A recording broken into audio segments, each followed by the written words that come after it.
Or is he on there? Yeah. Oh, okay.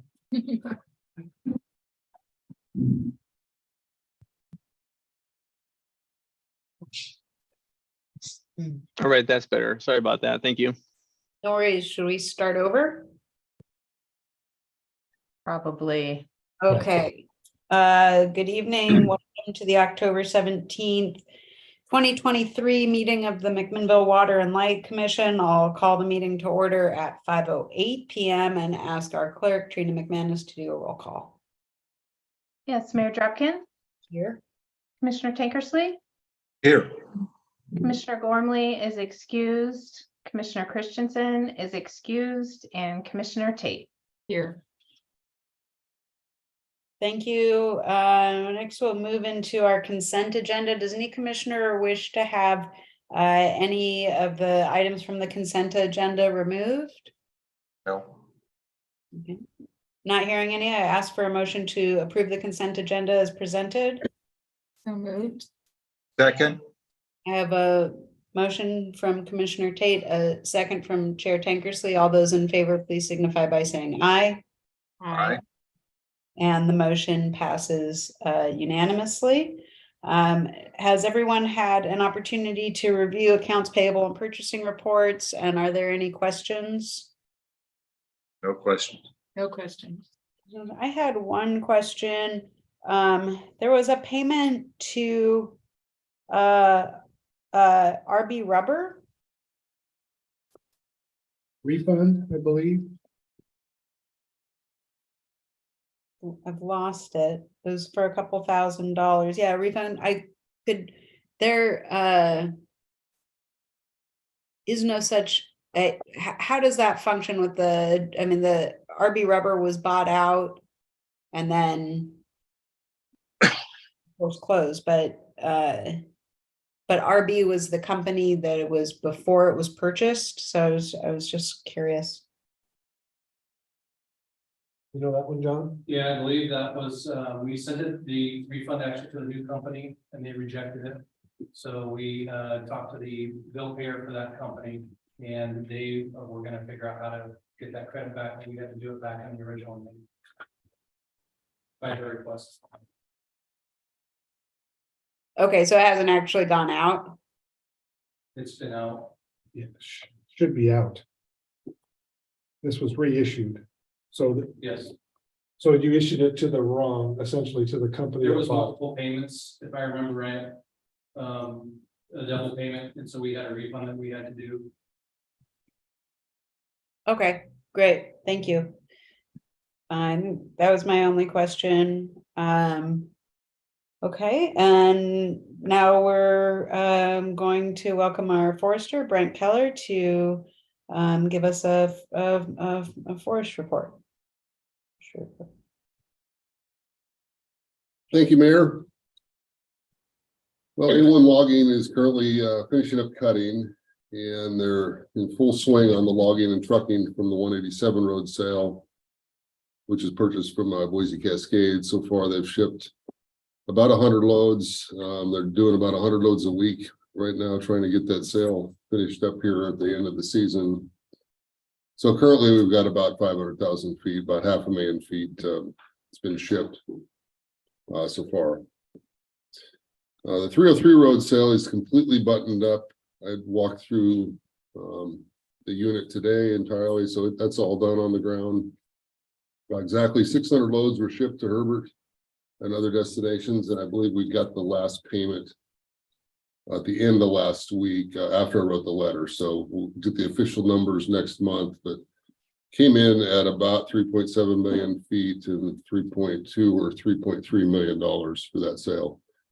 Projects for both sales are currently underway. That's some road work and unit slashing. Fire season officially ended October 1st. And so it was an uneventful fire season in the watershed and I guess most of Western Oregon really. So that was good. Any questions? Thank you so much. That was great. Any questions? No? No, thank you so much for your time. I thank you. We'll now welcome Jamie Phillips, Power Resource Manager. So Mayor, maybe before we have Jamie come up, I could have John Spence come up. We have one retirement at the end of the month, and I would like to recognize that employee. Absolutely. Okay, come on up. Come on, Kathy, you too. So this is Kathy's last month. She's been with us for 29 years. And she is excited to start her next journey and wish her all the luck and enjoyment that I'm sure she will be having.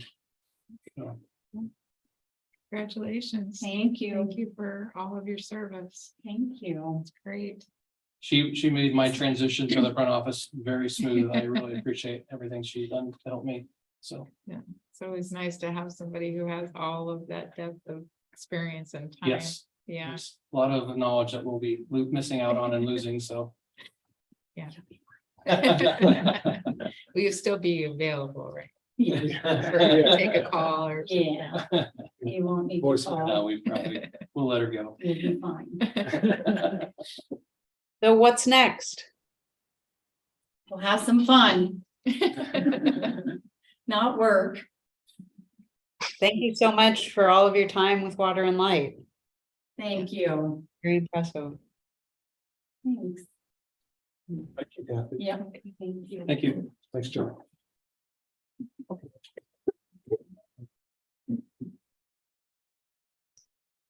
All right, and we will now welcome Jamie Phillips. Thank you. I'd like to give the commission a few updates. First on the conservation program. September 30th marked the end of the BPA rate period, 2-year rate period. Every 2 years, McMinnville receives an energy efficiency incentive allocation from BPA, which is used to fund our conservation program.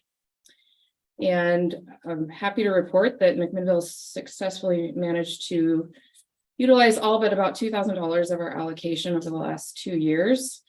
I'll hit some of the highlights here. We spent about $1.65 million. Those are rebates to customers, saving over 5 million kilowatt hours in energy efficiency. To put that in some context, that's equivalent to about the energy needed for 350 residential homes for a year in McMinnville.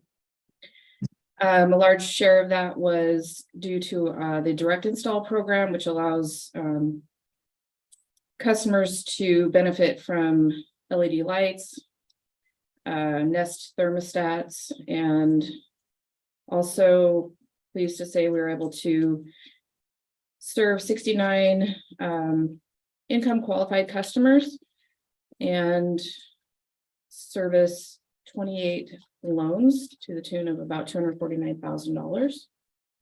For the next 2 years, McMinnville's EEI allocation is about the same, 1.6 million. And we're off to a good start already with several apartment complexes interested in ductless heat pump installations, as well as a large commercial project on the table. Great. Any questions on conservation? Great, thank you. Tom, Chair Tankersley has a question. Yes, real quickly. Are most of these projects things that will create energy savings in the future as well, rather than being just a 1-year deal? Many of them are multi-year savings. I think a ductless heat pump has a estimated life of, I think they calculate it out for 10 to 12 years, those savings. Windows, insulation, those are all things that see year after year savings. Okay, so the energy saved is over the expected lifetime of the whatever we installed or paid for? Correct. Yeah. Okay. Thank you. Okay, next I'd like to share with you some updates regarding power supply. Recently, BPA issued their draft policy for provider of choice contracts. That's the post 2028 power service policy framework. And that was open for public comment through the 13th, last Friday. McMinnville was one of many utilities, along with our trade organizations, Public Power Council, Northwest Requirements Utilities, and others to submit comments to BPA. The final policy is projected to be released in February 2024. Following that, there will be a series of workshops and negotiations, contract drafting for about 18 months. And BPA's projected timeline is to have contracts executed by the end of 2025.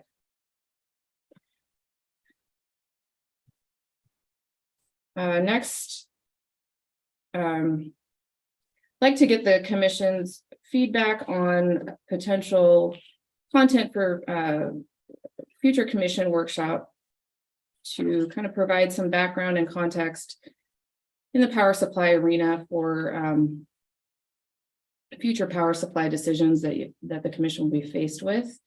I've included an outline here, so some high-level topics that I think would be worthwhile to cover with the commission to familiarize you with our current power and transmission contracts, including power purchase agreement with Waste Management for the Riverbend landfill output, as well as our Grant County agreements, and our industrial contract customers' current agreements. Those will also expire in 2028 and will be up for renegotiation. So if the commission's agreeable, I think we'd probably like to work with Trina and the commission to get something on the calendar, starting with a work session and potentially more if that is needed. Seems like it'd be more than one work session. But I think that'd be great. I'll ease you into it. Yeah, there's plenty to cover, a lot of content there, so. Yeah. Sounds very, Go ahead, Chair. sounds very helpful. Okay. Well, like I said, I'll work with Trina and we'll try to get something on the calendar in the next few months to get that started. Could be something even like over Zoom, so maybe it's not so much work to get everybody together, but maybe it could be done like on a lunch hour or something that might be. I just think of Jody especially, and the mayor's so busy, but Yeah, well, we'll do our best to coordinate. yeah, thank you. Thank you. Finally, I'd like to give an update on the integrated resource planning process. Back in August, I believe, the commission approved an agreement with GDS Associates to perform an integrated resource plan. That project kicked off in September, and we had just completed the data collection phase, and we'll move on to load forecasting. Maybe I'll ask Trina to pull up some slides if she will. Thanks, Trina. One item that I just want to provide a little more context for the commission is stakeholder engagement strategy. And this, the reason I bring it up now is it requires a little bit of planning and scheduling, depending on the extent of engagement that we would like to pursue. Our consultant has graciously provided some slides for me to walk through here. Why engage in customers in the process? And basically for education and to provide transparency and create opportunity for feedback and comment. I think it just makes for a better product in the end. And yeah, the ultimate goal being to provide that customer service and align with our customers' values. Next, please. Thank you, Trina. So our consultant provided some kind of background on what they've seen in other utilities do, and it largely depends on the size of the utility and the interest in that region. Public engagement is required for investor-owned utilities. And I can't see that. Yeah, and the larger utilities tend to have more robust engagement strategies. Let's move on, Trina. A few examples, Puget Sound Energy is a large utility with over 1 million customers, and they do a fully developed process with online content, newsletters, multiple briefings and workshops. Another mid-size or on the large end utility, Snohomish, similar. They had multiple meetings, a website devoted to the engagement. eWeb, 96,000 customers, held town halls and in-person meetings, media presence on TV, newspapers, a website and social media presence as well. For smaller utilities, similar in size to McMinnville, engagement can range from nothing to some website content, maybe a public meeting. For McMinnville, his suggested approach would to provide some engagement with our stakeholders, could be customers, community groups, large industrial contract customers, residential. We don't typically get a lot of interest or comment on in other areas, and this may be similar, but I think we'd like to provide the opportunity. So Trina, one more slide, please. So currently, the plan is to provide opportunity for public engagement via a public hearing when the commission reviews the draft integrated resource plan next spring. We'll utilize our social media platforms to share results and updates, and also use our webpage, which is currently being redesigned conveniently. So we'll have a dedicated space there as well for customers to submit comments. And then we will target our 2 industrial customers, and reach out to them to take comments and questions. And then, we can also leave the process open for further engagement if we see fit as the plan develops and we get further into it. We'll leave that open for additional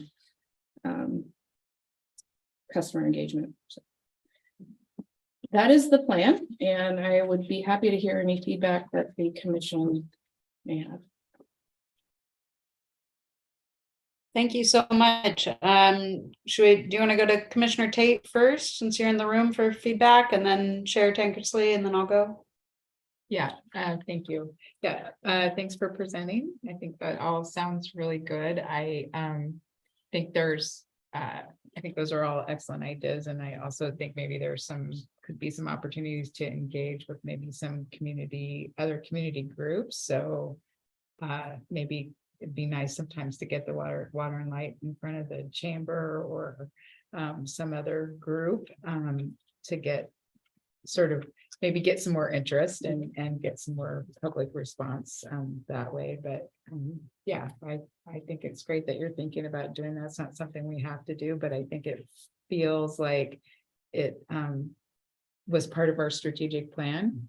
And so I feel like this really fits into that communication piece. Okay. Yeah, Kathy, I appreciate you bringing it up, and we may want to look, like she said, at some other ways to engage people, because I don't think people will just show up. Right. Our experience. And that's it. But thank you. Let's keep on this. Oh, thank you. Yeah, I tend to agree. I think, we might have an audience of 1 for a public hearing. That's our typical. So I think that's in terms of wanting to continue engagement with the community, I would be especially interested in those future opportunities, and maybe even bringing some of them a little closer in now, especially given that for one, we have a new fire district, and so creating a really good and early relationship with that new governing entity, I think is really important, especially since they are reliant on our product. I think that it's a very important that we would do engagement with them, especially and this, I'll bring this up kind of later too when we're talking about onboarding commissioners, but I think that we have this with some of these things when we're looking at our engagement opportunities. I think right now is a good time to ask what we can do additionally in terms of engagement with the community, kind of beyond past efforts, since that was identified, as mentioned in our strategic plan. I mean, I think it's great to utilize the social media to share this.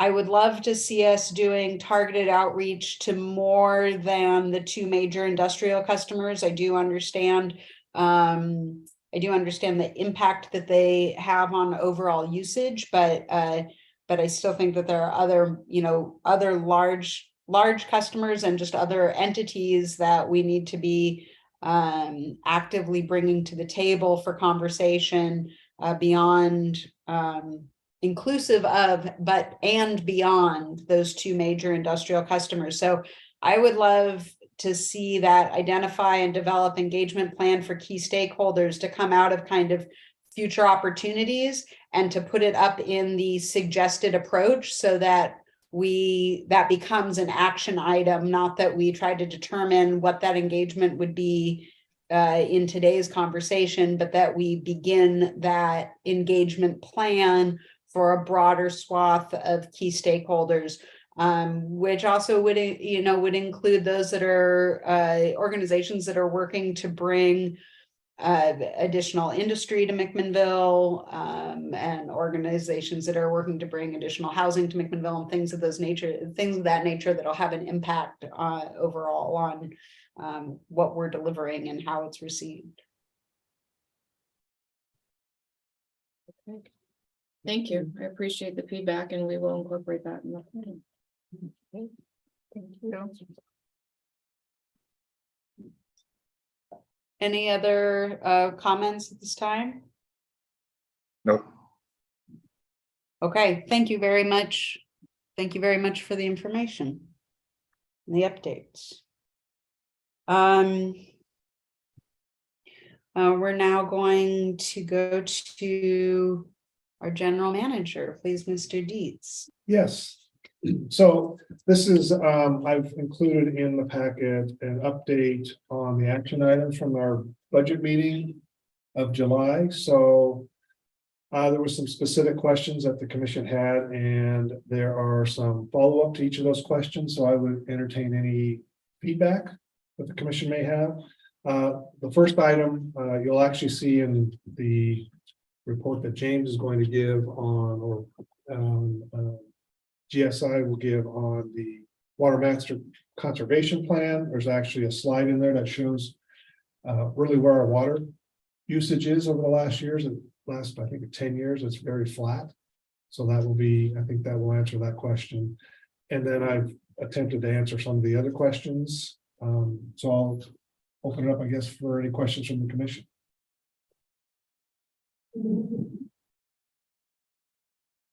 Thank you. None, no questions, Commissioner Tate? Yeah, I guess I had a question about the SDCs on out of town hookups. So it seemed like the question was, is that something we could look at as a possibility to generate revenue? What was the question of the budget? Was that it? Yeah.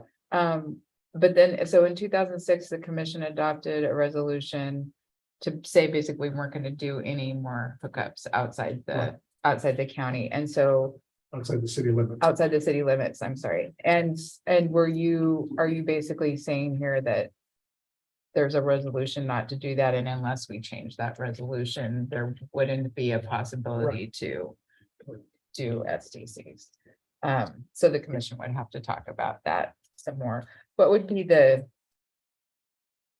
I think some of the downsides of looking at hooking up people outside the city limits has to do with your ability to manage the system. Is that I think part of there's, it? there is some state law, and Sam, we might have to step in there on that, but I believe there is some state law about spreading water outside city limits. So that would be something we'd have to look into. Spreading? Yeah, basically trying to urbanize outside the city limits, like providing services outside the city limits. So Interesting. that would be something we'd have to look at. Hmm. And then I think the other issue is, like you said, is the resolution from 2006-12.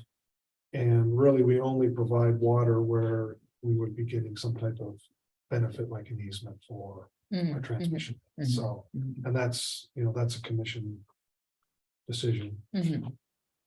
Yeah, I'm not advocating No, anything. I'm just wanted to be clear about what we were talking about. Right.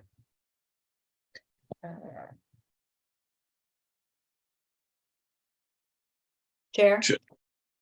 So, John, do I understand that even if we were to change our rule, the resolution 2007, to allow some limited growth around the city outside the limits, that it wouldn't generate very much money in SDCs? We would have to do some research, but I think the answer is yes. Because I think we would have an issue with supplying services outside the city limits. So, That But the- question and answer felt misaligned.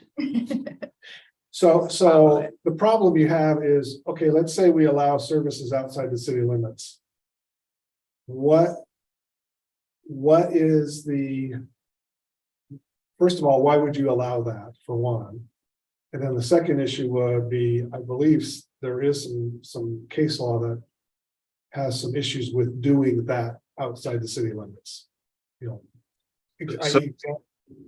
So John, if we, for instance, were to say something like, and Sam were to confirm it's okay, that we would extend service inside the UGB, but outside the city limits, and let people pay for that extension, that might help us, right? That might help us, yes, but Theory being that we might be extending out there, is likely we'd be extending out there anyway. But Okay. then you are discouraging those lands from annexing into the Correct. city. And that is something that has been hurting this city for decades, is having lands inside the UGB that never annex in and therefore do not get developed, but still are counted in, especially in our housing needs analysis. And it's become a major issue for the city when we can continue to bring in lands and then discourage development of those lands. I think I would have a hard time going along with thinking that incentivized the idea of being able to develop, say, single family residential in lands that have now been brought in that are supposed to be high density, for instance. But you're right. That does discourage people from, because basically they have really the service that they really need, which is water. They can put their own septic system in on the property, so it discourages that from coming into the city. Then that would be a reason we wouldn't want to do that. Okay. Right. And we have some areas like that before we put this moratorium on. Out by Old Sheridan Road is one area. I think the other one I could think of is Bertano Lane. We have quite a bit of water service out there. But Bertano Lane wasn't in the UGB and still Correct. isn't. But Sheridan Road is in the UGB now, I think. I think you're right. I think that's correct. How far you go out, I guess. Yeah. Okay. Other questions? No, I mean, it looks like some of the other items we're gonna get follow-up. Right.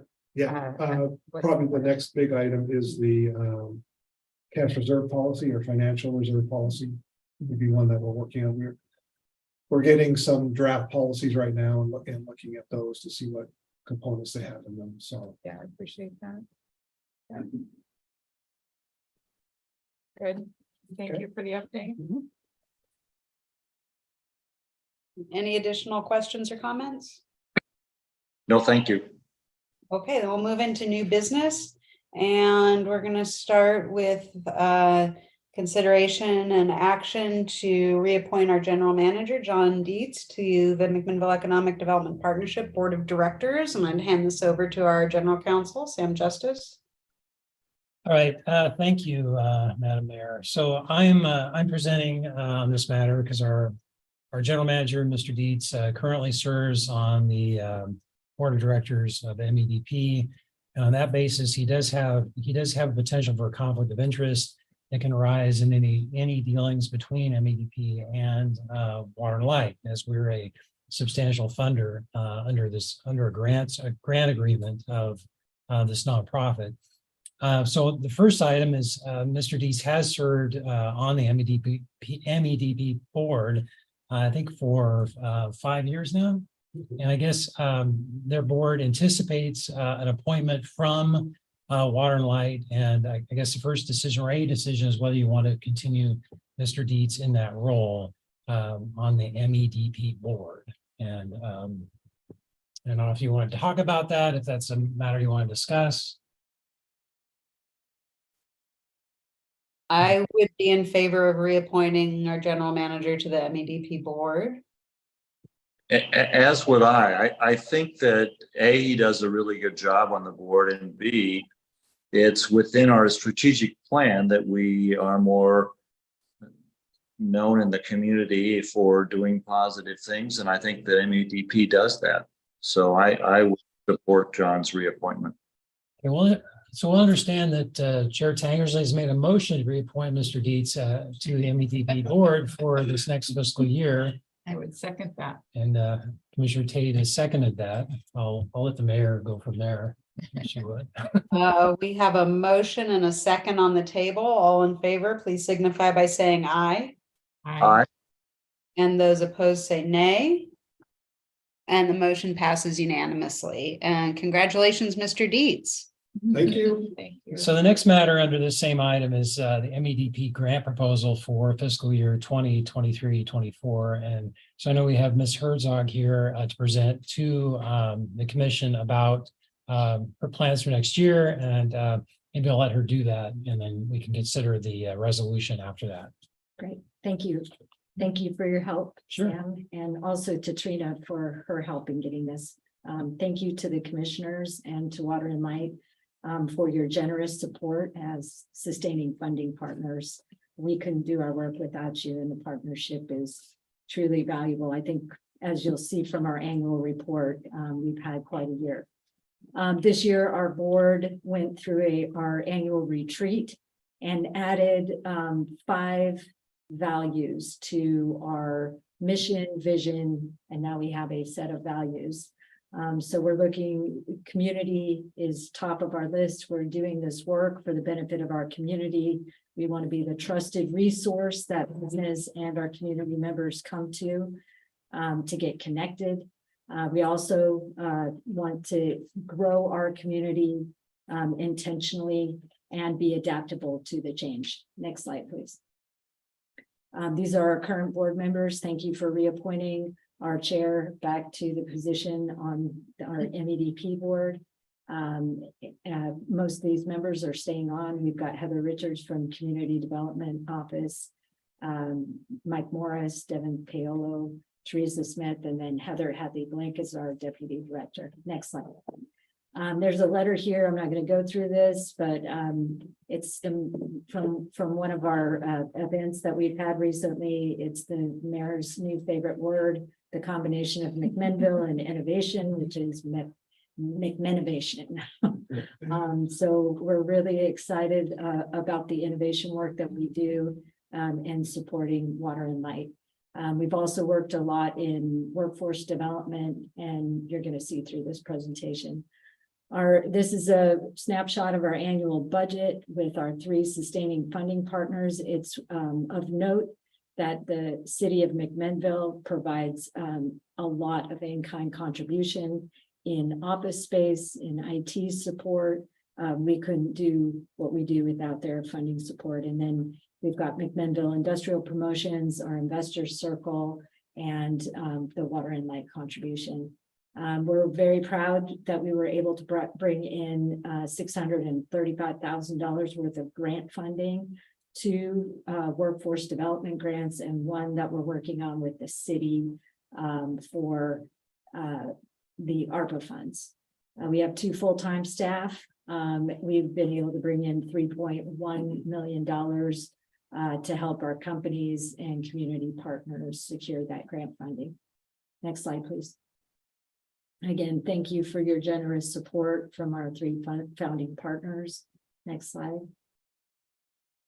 We continue with our 4 strategic initiatives: business retention and expansion, workforce development, business attraction, and innovation development. Next slide. This just gives a little bit more detail to it. Next slide. Next slide. The work that we're doing is really about the long game. This information here is a company that contacted MEDP in October of 21. In less than a year was able to get set up out at Buns Village and is continuing to grow and be a great leader in manufacturing in McMinnville. Next slide. We also have some really innovative companies such as Chipotle Farms that is working in trying to address organic waste from going in our landfill, using insects to do that, and coming out with 2 products that is used as feed for fish and chickens, and also as a soil amendment for regenerative agriculture. We're really proud of the work that Chipotle has done and continue to work with them. Empower had an impressive year. They added an additional line. They have plans to add 2 more additional lines. They are growing their company. They acquired Noble Foods this year. They have 2 other factories, one in Croatia, one in Montreal, Canada, and then here in McMinnville. Next slide. We work closely with the city to support the development of the Innovation Campus. MEDP's role in that is to provide the community with entrepreneurial support programming to build the community of innovators. We also support the city in developing the infrastructure planning for that 140 acres of industrial property with the goal of generating high wage and high density jobs. Recruitment projects, we have several that are under NDAs. It does take a lot of work with these companies. Heather and I have worked with over 107 companies this year, some of those with over 150 touch points. Some of them less than that, but it's a lot. It's exponential. The tip of the iceberg is just the first call. Next slide, please. Speaking of the long game, this year we celebrate McMinnville Industrial Promotions 70 years of volunteer committed service to McMinnville in business attraction. We're proud to be associated and help them. These business leaders have set the standard for economic development in McMinnville and is the envy of many communities in our area. Next slide. Again, as I said, we consulted with 170 businesses.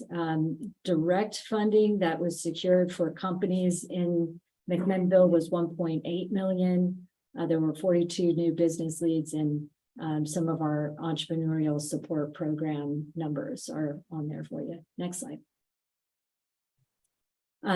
We broke out those companies in the area where we worked with them so you could get a better idea of the work that's being done there. You'll see in the business attraction, you're going to see a lot of the projects. Those are the ones that we can't talk about, but You can see there's work in each of the 4 strategic priority areas. Next slide. Next slide. Some of the challenges that we're facing, the city has a lack of attainable workforce housing. So that is one of the challenges. The workforce numbers continue to lag. Every company we talk to, when we ask them what their challenges are, workforce is the number one, which is why we put an extra focus on that over the last year. And then there's industrial property within the city, but the shovel ready land that's ready to go, there is a limited availability of that. Next slide. As our board sat down, one of our board members pointed out any good company knows who their customer is, who are they trying to attract. And so our board this year sat down and talked about the characteristics of the companies that we want to attract to McMinnville. These are a few of the characteristics that we're looking for. I think key to note on here is that the board recognizes local decision makers at the table and those leaders that are engaged authentically within our community. Next slide, please. Next. We had in September, we had the mayor present this check from Business Oregon for $1.2 million investment in applied physics technology. This was a $2.5 million project, and it will double the workforce of APT and increase the wages that they are paying in the community. So we're really excited and look forward to more projects like this. Next slide. Radius Recycling, Cascade Steel has branded their company Radius Recycling to focus on the fact that they're using steel to create green steel that can be reused in new products.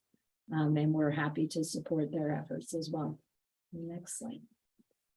A couple other comments here. Parker Meggitt, they had an acquisition this year. The company was UK based. Now they're based in Ohio. They continue to work on aerospace contracts with Boeing. And Helen Anderson at Hello Care received the OEN Entrepreneur of the Year award. Next slide. Phoenix Solutions, Exceltech, some more of our innovative companies that we have working here. We meet monthly with Exceltech. Phoenix Solutions had a works program, a mechanical engineering student, former Delphian student. Next slide. An update on our works program, Career Bound, and our workforce development partnership. The works program celebrated 10 years. You can see we have a very strong applicant pool. The number of college students that apply for this program is very strong. What limits this program's growth is the number of host sites that are available. MEDP had 2 interns this year, so that's the reason why you see that difference. That intern works specifically on a grant for the city to build a database. The Career Bound Workforce Program, this program supported young people between the ages of 14 and 24, those that needed extra help. It's modeled after the Works program and provides that professional development on the employability skills side of things, helping with communication with employers, helping with workplace conflict, helping them become more successful as they start their careers. And then we've had a workforce development partnership group that has met monthly since March of 2022 and continues to meet. That group includes our workforce partners at Chemeketa, the school district, WWP, Willamette Workforce Partnership, among others. And we've been able to secure much of the $200 million that was part of the Future Ready Oregon funding. That group continues to grow as well. Next slide. some information on our career band. You can see the students that were involved. Liz Knapp was our career band coordinator that led this program from January to June of this year. Next slide. 10 years of running the Works program. Heather Hadley Blank, our deputy director, leads this effort. You can see our host sites this year. It was an exceptional group. I think the professional development courses were exceptional this year. Next slide.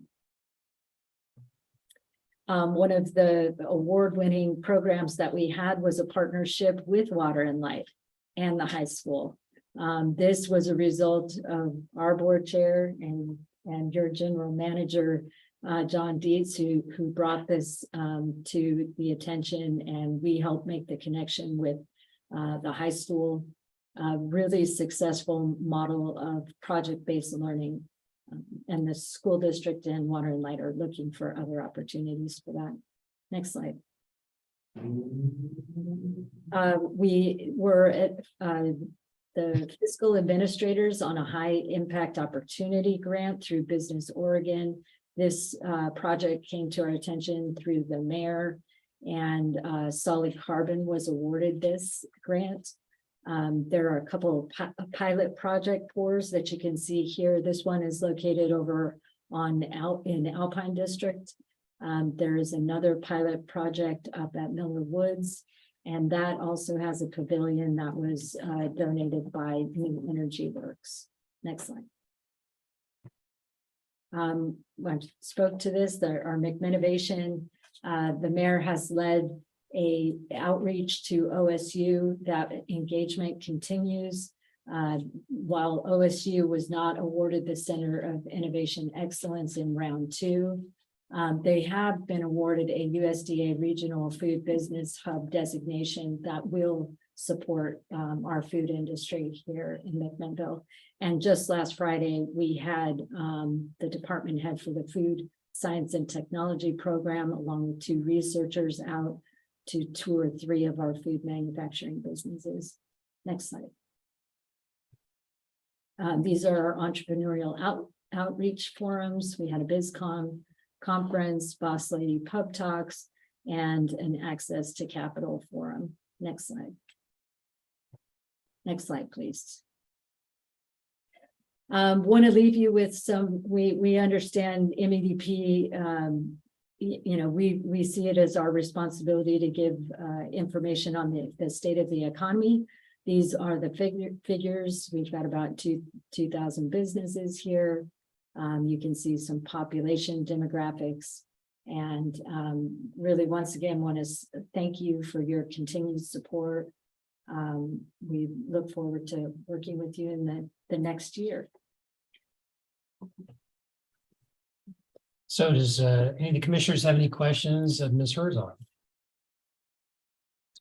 No. Okay. If not, MEDP has made application to Water and Light for a grant in the amount of $80,000 for fiscal 2023 or 23-24. And they've applied for this money, and there is a resolution in the packet. And just to summarize, it contains a finding that the commission finds the work described in the attached grant agreement that is executed on an annual basis will promote a healthy and growing Water and Light customer base and is in the interests of Water and Light. So that's one of the findings that is in the resolution, and is kind of core to why Water and Light makes this grant. I think unless there's discussion, would you entertain a motion to approve? I don't know what the resolution number 2023 dash. It's resolution number 2023-21, a resolution authorizing and approving a grant agreement with the McMinnville Economic Development Partnership, an Oregon nonprofit by the city of McMinnville Municipal Corporation, the state of Oregon, acting by and through its Water and Light Commission. Have a motion? So moved. Chair, did you want to discuss? Well, I have a question for Sam. Okay. I am on board of one of the other funders, MIP.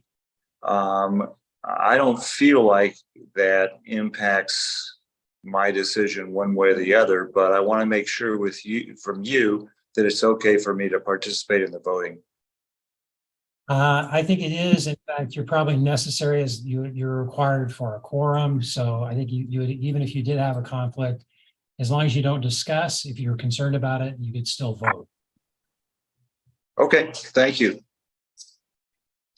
Do I have a motion on the table? Do I have a second? Second? Okay, I have a motion and a second, and then I would ask our clerk to poll the commission. Yes, Mayor Dropkin, Aye. Commissioner Tankersley, Aye. Commissioner Tate. Aye. Thank you so much. Thanks for your good work. Appreciate it. Thank you so much. Thanks for being here today. Wonderful. Well, we'll now move on to a presentation from James Burke on water management. Good evening. We have a presentation here on the Water Management Conservation Plan.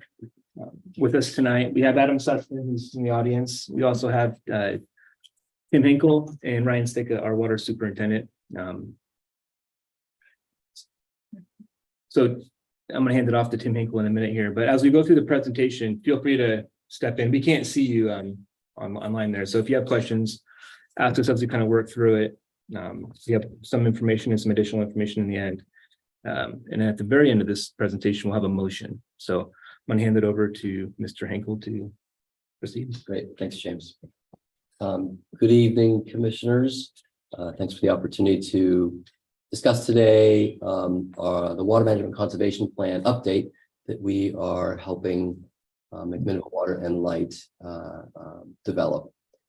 Today, the purpose of our presentation is to just provide an overview of the update of the WMCP update, the next steps, and then answer any questions that you may have at the end and during the presentation. Some background information about water management conservation plans, in particular, Mac Water and Light's WMCP.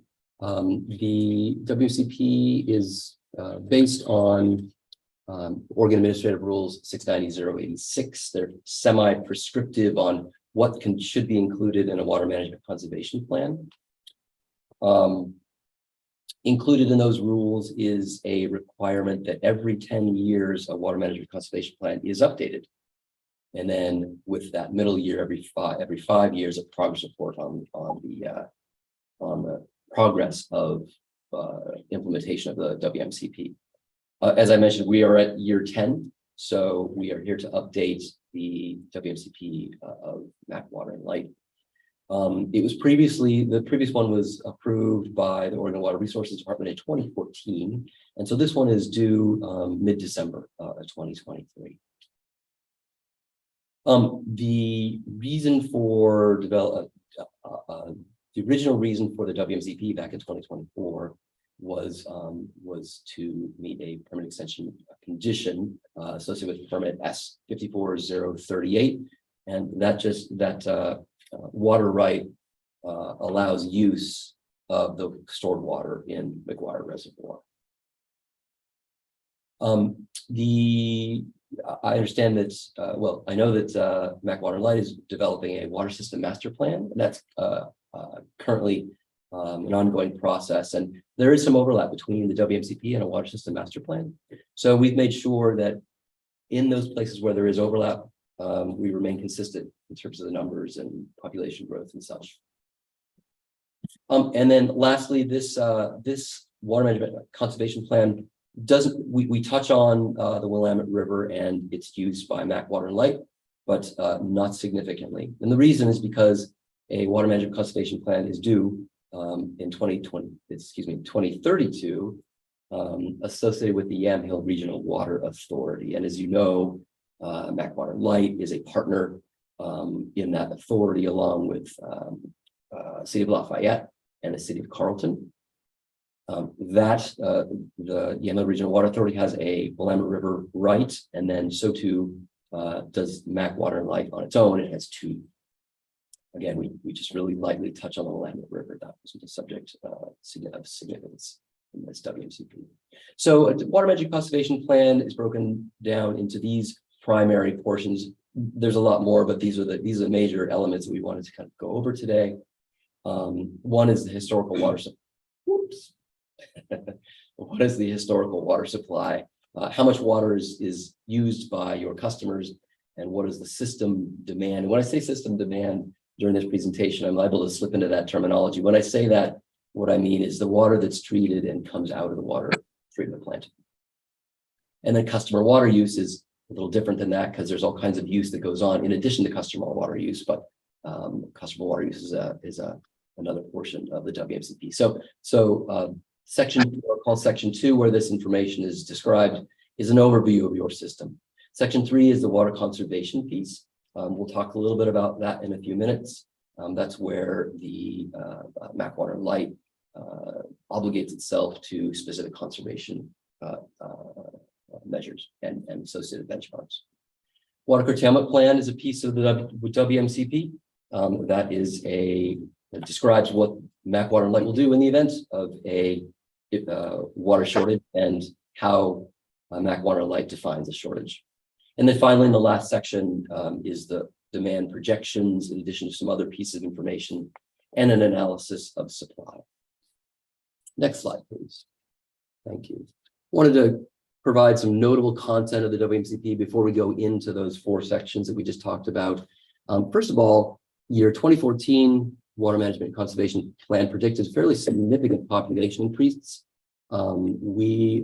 Based on Portland State University's Population Research Center's forecast, that has gone down significantly relative to that 2014 population demand forecast. So, population forecast. So what that means basically for MAC Water and Light is there's slower increases in water demand over time. Let me give you a quick example. Population, I think, was projected to be twice what it in 2043, based on the 2014 estimate of what it's projected for 2043 today. The nice story to tell here is that there's been consistent historical water system demand. And I think, John, you mentioned that earlier, that demand's been relatively flat over time. The next slide will show a quick graph on that. And that's despite fairly modest population growth over the last 10 years. So it's a very nice story to tell. That's a nice story to tell. Any questions? No.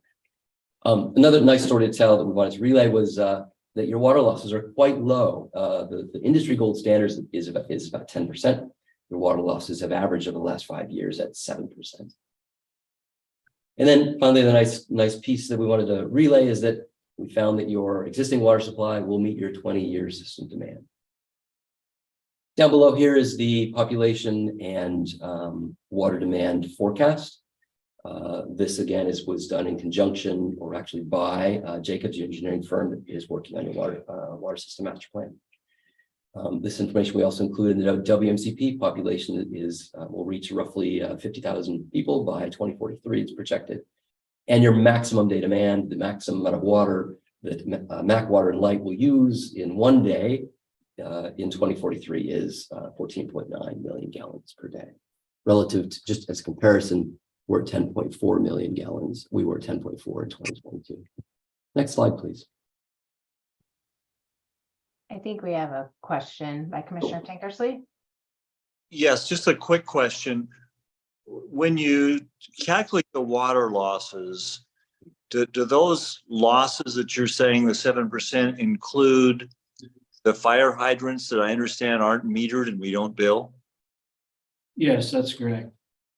So they include, so the 7% would include the fire department, including the big fire that they had at the milk plant several years ago, right?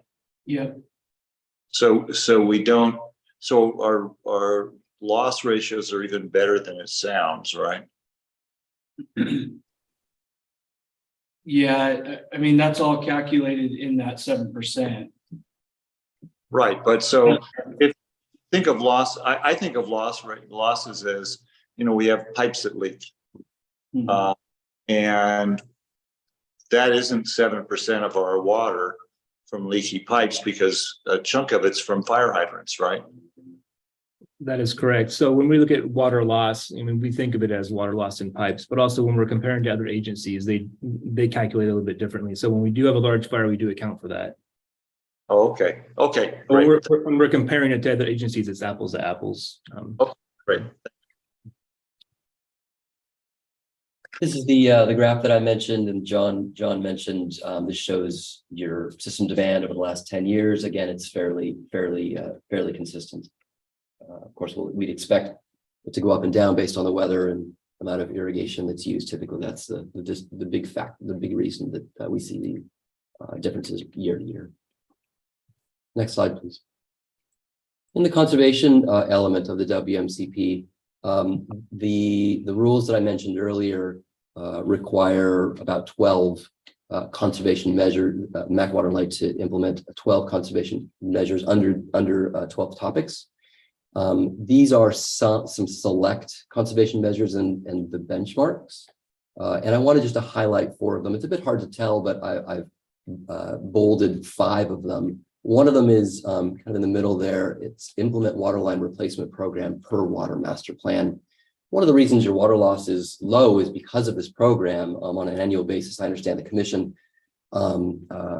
funds this program, and so this waterline replacement program is a big reason why your water loss is so low relative to the industry gold standard. From an educational standpoint,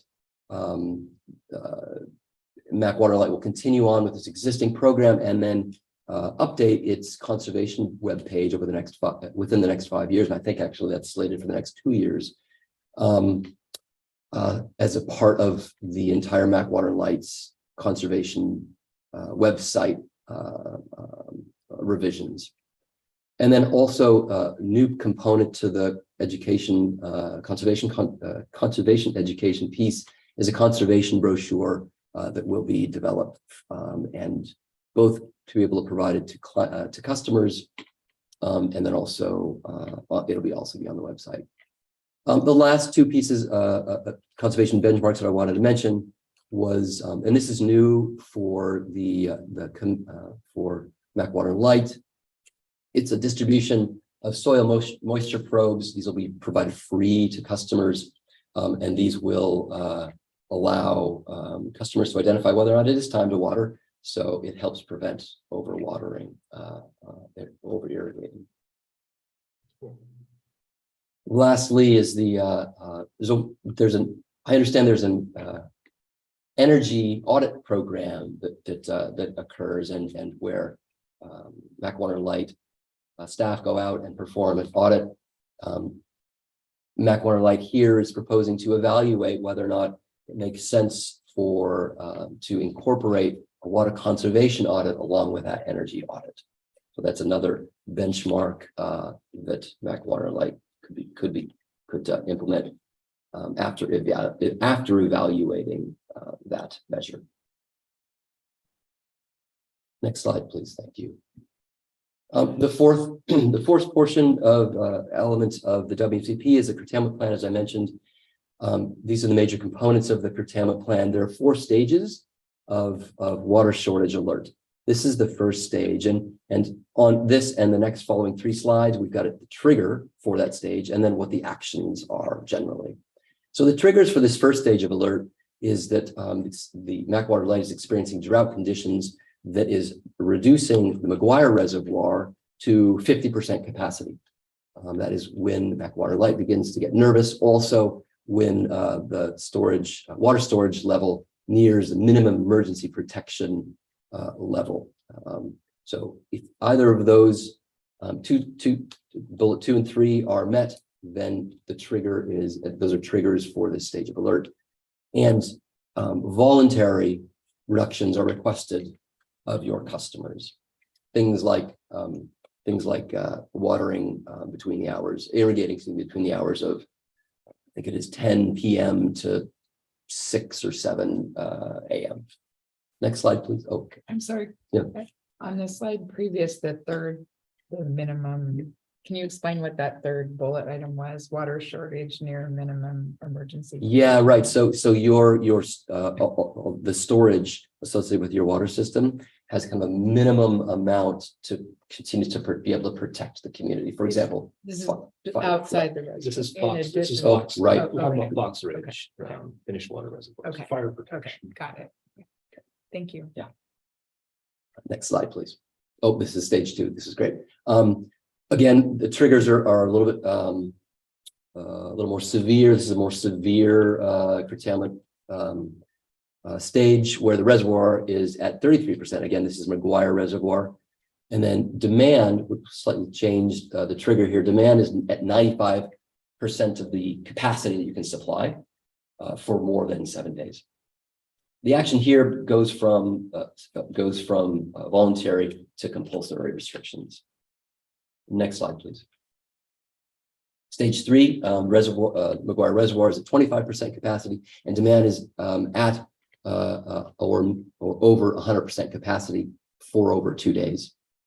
And then again, there are in addition to this is compulsory restrictions with additional restrictions above and beyond those where there were stage 2, excuse me. And then stage 4, next slide, is this is a fairly catastrophic failure of the system where there's an immediate significant water shortage, and there are a series of actions that occur associated with this. This is the oh shoot stage. The last section of the WMCP is to summarize.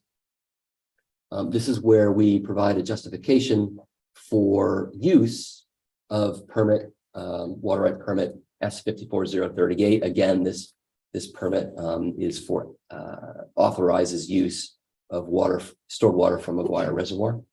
And we present justification for request for 1,577 acre feet of water to meet future 20-year future demand, our projected 20-year future demand. Keep in mind, and I didn't mention this before, that in your previous water management conservation plan, water use, MAC Water and Light requested 1,277 acre feet, and the Oregon Water Resources Department capped your use of this permit at 1,277 acre feet.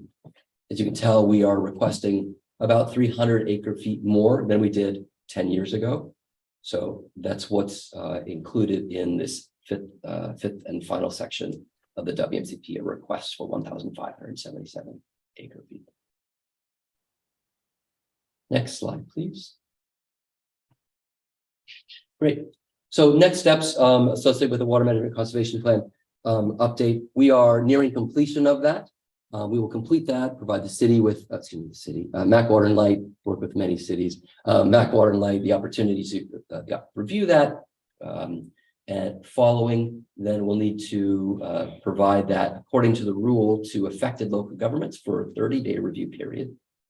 After which, if any comments received, we'll make modifications to the document as necessary, and then submit that and meet our deadline of December 16th, 2023, by submitting the Water Management Conservation Plan to OWRD. This is a draft Water Management WMCP, and Oregon Water Resources will come back within the next 3 months with comments. They always come back with comments on these WMCPs. We'll address those comments and then work to obtain a final order from them that approves the Water Management Conservation Plan, thus giving you access to all 1,577 acre feet over the next 20 years of that permit.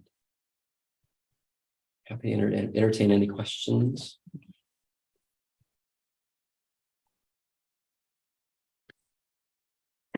Okay. But this is Tom Tankersley. Really quickly, for the record and to make sure I understand, this plan is designed to make real conservation steps or take real conservation steps in our use of our permit. Is that correct? Yes, the plan states your conservation describes your conservation program and the measures that the MAC Water and Light has decided to take over the next 10 years.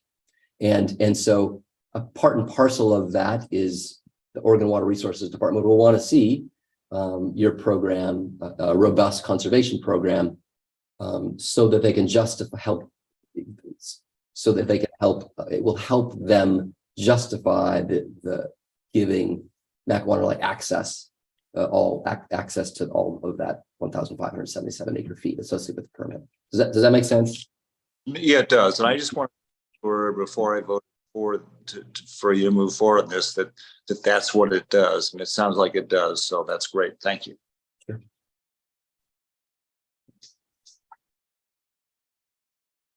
Great. Any other questions or comments, Commissioner Tate? No. All right, maybe we could stop the screen share. So I guess at this point, I would entertain a motion to authorize and direct staff to complete the draft water management conservation plan and provide a draft water management conservation plan to each affected local government entity listed below for review related to consistency with local comprehensive land use plans as required in the Oregon Administrative Rules. A, City of McMinnville, B, City of Carlton, C, City of Lafayette, D, Yamhill County, E, Tillamook County, and 3, to submit draft water management conservation plans to Oregon Water Resources Department by December 16, 2023, and 4, to address comments regarding the draft water management conservation plan by the Oregon Water Resources Department and work to obtain a final order approving the water management conservation plan. So moved. Second. I have a motion and a second. All those in favor, please signify by saying aye.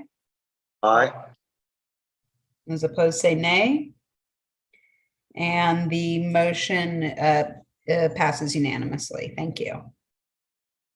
Thank you. Thank you very much. Thank you. Thank you. We'll now go,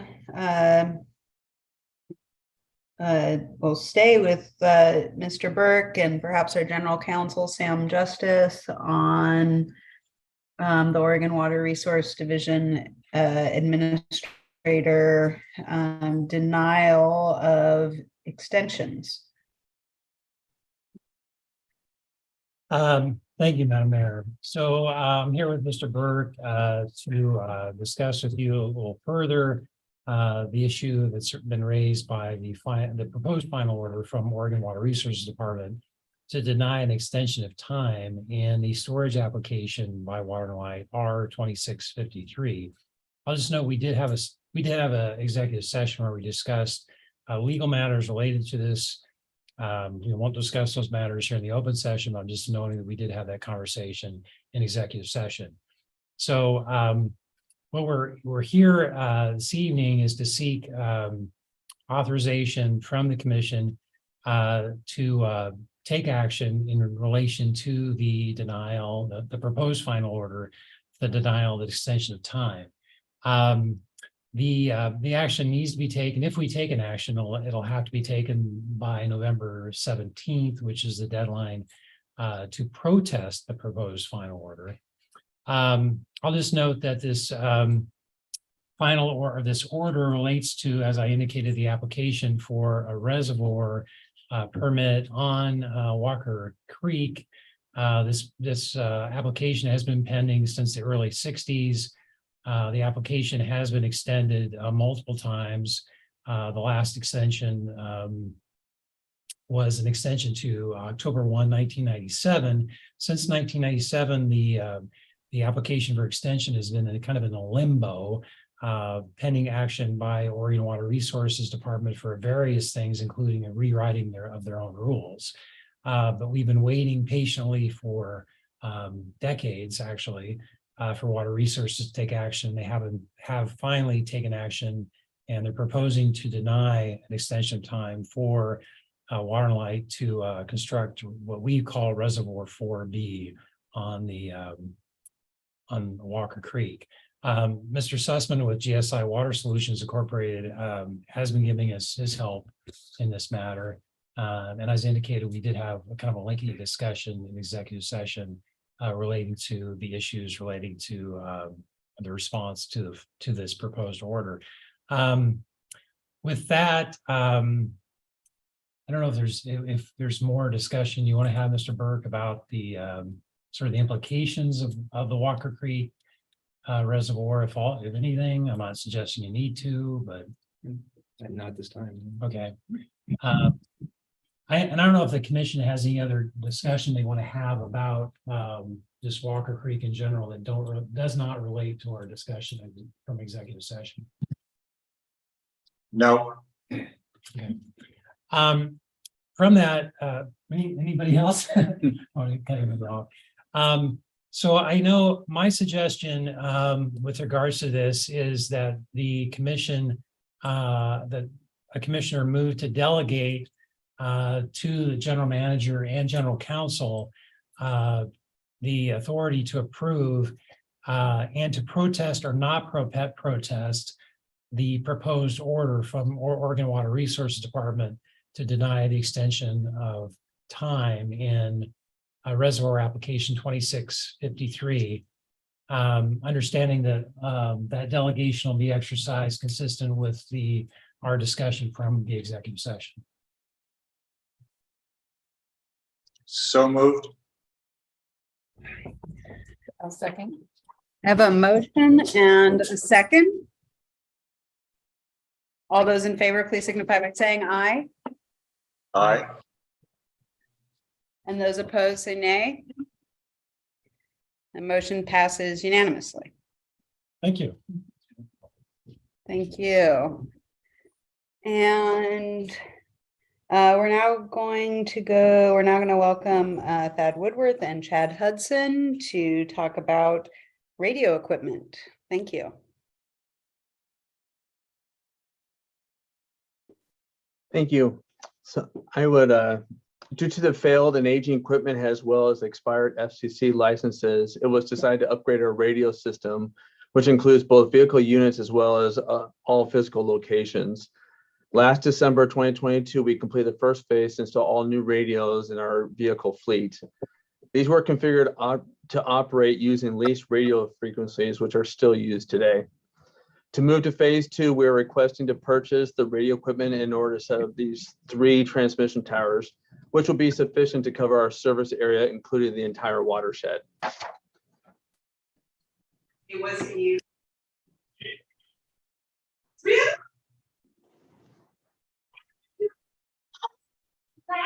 Any additional comments? Or questions from commissioners? If not, I would entertain a motion. So moved. Right, I'll understand your motion to be a motion to approve the purchase of radio equipment from SAR Enterprises Incorporated, DBA Communication Northwest, for a contract price of $214,628.34 in an interstate cooperative procurement through the state of Washington Cooperative Purchasing Master Agreement number 00318.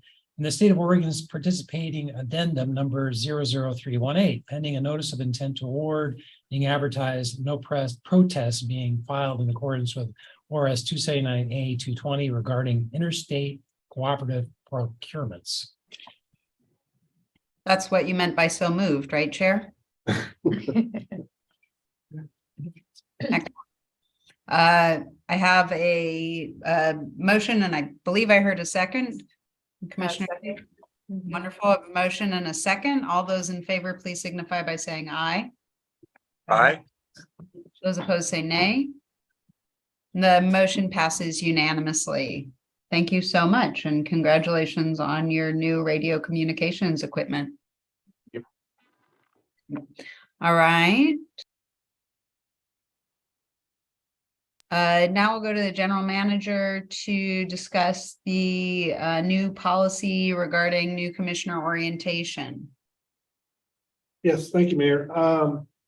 What we have before you is a draft policy for orientation of new commissioners. So what staff is looking for is feedback. Is there any is this a form that the commission is comfortable with? Are there any items you'd like to add to this? Are there any other items you'd like to give staff for feedback? So I will open it up for, I guess, those questions. Thank you so much. I have some comments. I don't know about other commissioners. If anybody else would like to go first. No, go ahead. I have some also. I'll follow you. Okay. Well, some of this I wanted to maybe work on the language a little bit to make it more firm and less up to individual decision making. I think that part of the reason for this exercise was recognizing that over time, both commissioners, from my understanding, this stemmed from the joint work we did with the commission and the city, and some understanding that both our new commissioners and our new counselors really weren't coming to understand both entities as a whole, and that may be having, negative cumulative effects within the organizations themselves. If you have, a lack of understanding of your own organization, but then also lack of understanding of this partner organization. So one of my overarching pieces of feedback is I would love to do this more in collaboration with the city so that it's in line with what the city's developing in terms of a counselor onboarding. And if it's not done in conjunction with, if it needs its own, if we want a separate policy, which I'm totally amenable to, I think there still needs to be an emphasis on the city so that as commissioners come on, they come to understand not only Water and Light, but also this larger organization that they're a part of. So some of the language, like in the first paragraph, shall consult the mayor and commission chair to determine their desired level of participation. I think that kind of soft language, if you will, needs to come out, that it needs to be very clear that, this training happens with, these individuals, whether they're staff or elected. I think it should be very clearly marked out who and what the overall time frame is. I understand we're talking about volunteer positions, so it can be difficult to be as stern, if you will, but I think that to really benefit the organization, we need to put a reasonable timeline on here, and that there's an expectation of completion of the orientation. And so again, like into the second paragraph where it says orientations will be tailored for each new commissioner, I think that we should have some clearer set of expectations, even understanding that we each bring our own individualism and expertise, et cetera, and that not everything would be applied in the same way, that there still should be kind of a number of check marks that everybody goes through as opposed to trying to fill in what we think people don't know. And then currently, this is just a kind of a tidy up on this. In the fourth paragraph, it starts during the election process or pre-appointment period. Currently, we're not entertaining changing the charter, so it's an appointment, not an election. So I might make that language more in line with, go ahead. I think the reason I said election was because of the mayor being on the commission. Oh, I understand. Yeah, because you have two pieces there. Oh, and that's where you have it in, why you have mayor in parentheses. Right. So that's why we did that. Oh, I got you. Okay, well, I just didn't understand that in my reading of it. So fair enough. Maybe we just need to make it. But there's something to that too. That's okay.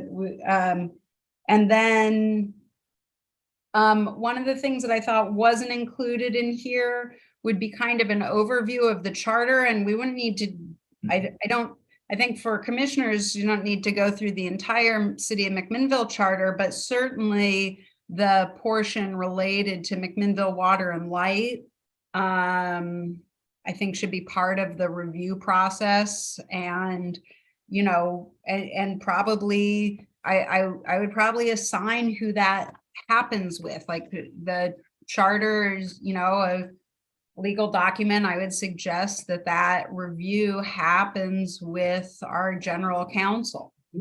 And then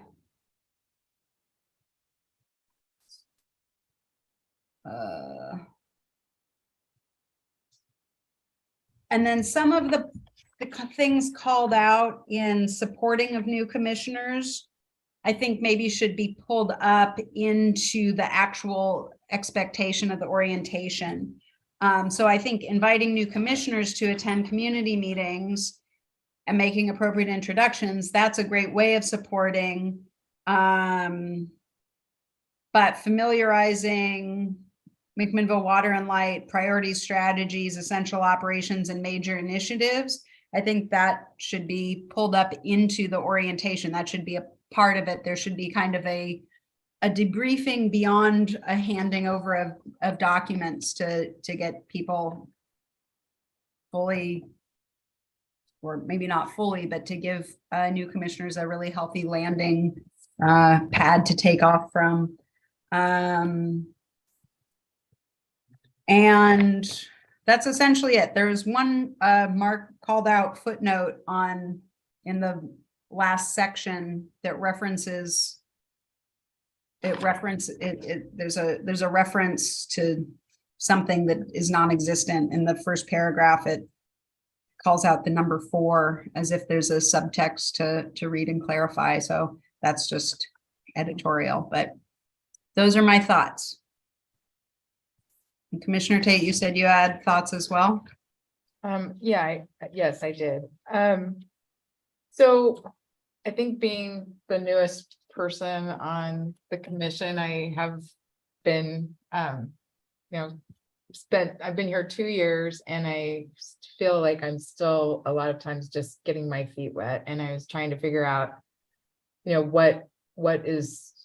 what makes it difficult, and where are the places where I could have used more support to move me along more quickly.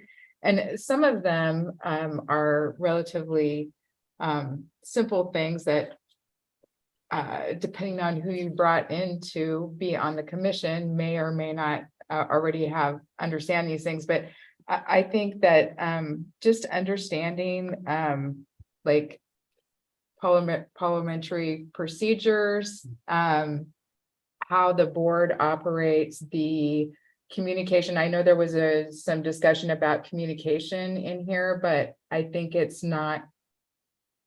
needs to be clear about what communication amongst commissioners looks like in meetings, outside of meetings, what communication looks like with staff, and even with public. Like I think that those are always areas that are a little bit gray when you sit on a board and you run into people or have conversations. So, some of that's legal, some of that's just procedure for McMinnville Water and Light.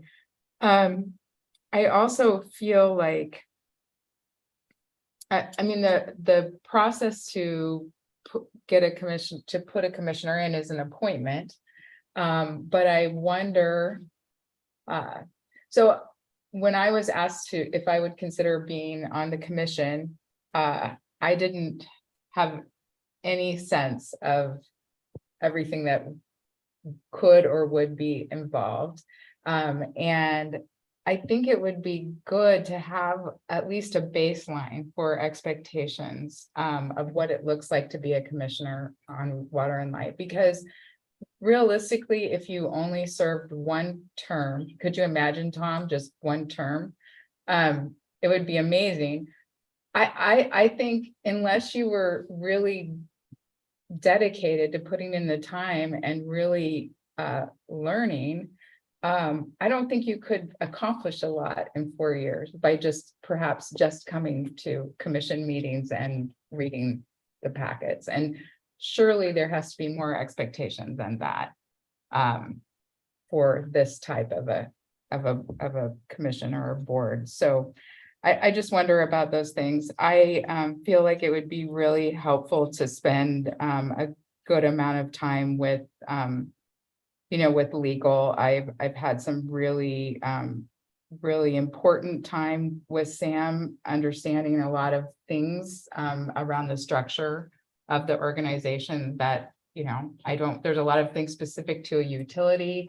I've never been involved with any place that has a union, and all of that comes into play around personnel, and that plays into our budget and a lot of different things. So there's just so many areas that I think, again, it depends on who comes in and what their background is, but there's just a lot of learning to be had around that. I also just wonder, I don't know what this looks like, but I also feel like there's a kind of a long time getting up to speed with like really being connected with the other commissioners, because I don't think there's an opportunity for that. If you come in here and accept a position and you don't have a personal connection with the other commissioners that are here, I don't know how. It seems like it'd be healthy to get to know each other and kind of understand how different people operate and different thinking and different experiences. And there doesn't seem to be a lot of time for that. I mean, over the course of the couple of years, I've gotten to spend some good quality time with people, but it's taken a really long time for that to happen. And it wasn't intentional. So I don't know. Those are some of my things that I've sort of been thinking about. Real quickly, first of all, I agree with most of the things I've heard. I really appreciate, especially Kathy's input on what it's been like for her. I would like John to talk on her last point. I'd like John to talk to Sam and then come up with something about getting together. One of the frustrations is the public meetings law, and we can't have three of us talk about something, as I understand it, that might get voted on. So, how will we do what Kathy wants and not run afoul of public meeting law? And if we have to, I guess we'd have a public meeting where we'd all get together or whatever it is. The second thing is, I don't feel comfortable making a definitive set of rules right now. What I would like to have is see how this works. Do have some more specificity, like Remy talked about, but see how this works, and then have a requirement that we look at this thing every year or two and refine it, because I think we're going to learn, what works and what doesn't. I do agree that the commissioners should understand the city, and it would be good if the city people, the new counselors, understood water and light. But I think that what people need to learn is really different in those two different positions.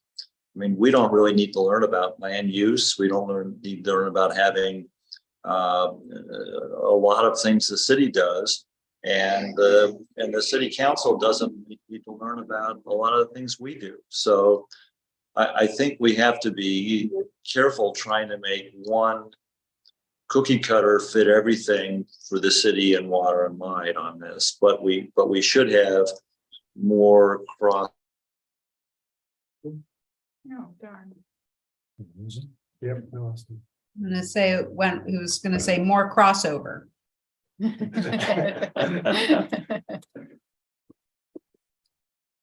All right, well, unless the chair is able to rejoin here soon, any additional comments, or Mr. Dietz, did you want to say anything in response or ask any clarifying questions? No, I figured this is going to be a draft we'll be working on for a while as we try to refine, what goes into it. I mean, I thought this is something that we just needed to start, because it's going to take a while to get something that works. Yeah, I agree. I appreciate your work on this and getting started.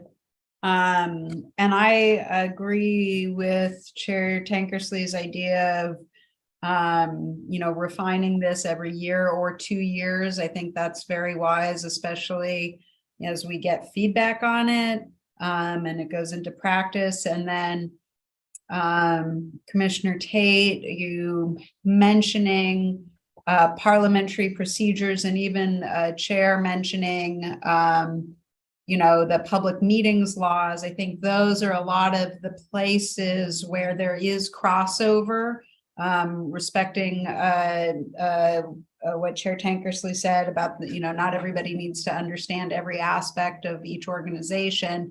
There are a lot of crossovers, and I think that those are areas where both organizations are especially vulnerable if the willing volunteers who so kindly dedicate their time don't understand the rules that are governing them. I think that's a weak point and something we could collaborate on.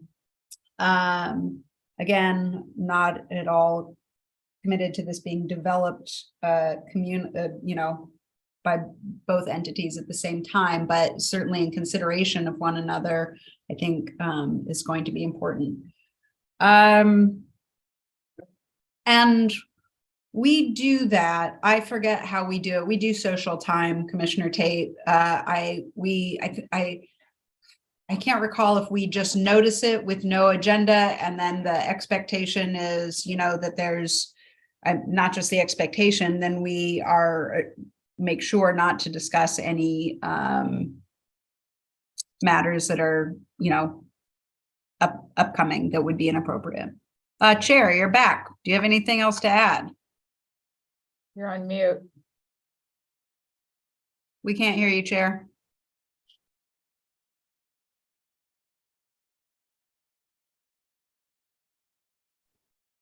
I apologize, my phone died, but I've now hooked something up. So yes, basically, I don't know where I cut myself off or my phone cut me off, but I think we should do this. We should have more specificity, but we should understand that we're going to learn from doing this, and we need to change it, review it and change it on a fairly regular basis. There's also a concern I have that we have had commissioners who were valuable commissioners, but who had really strict time commitments in their careers or their other public positions. And I would not want to have something that said, I think they should know what they're getting into. And so maybe they wouldn't do it without this, but I think, if they accept it and the mayor accepts them and appoints them, I think we need to have a little bit of flexibility about what the timeline's going to be. I think we should say what they're going to need to know and learn, but I can think of at least one and probably more circumstances where the person would have had to say, well, I'm leaving. I have to leave. If I have to do that time, I have to leave.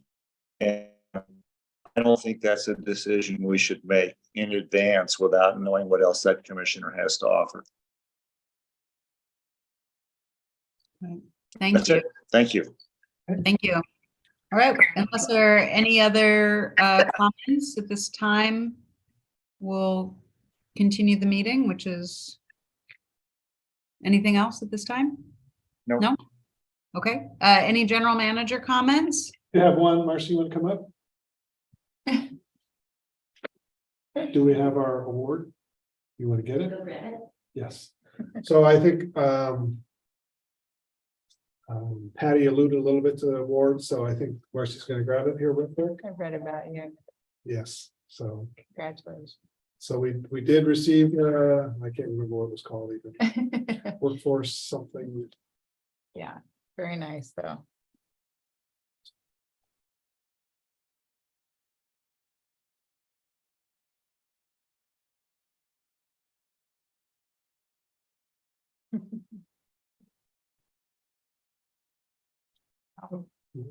So we received the 2023 Workforce Partnership of the Year, Water and Light.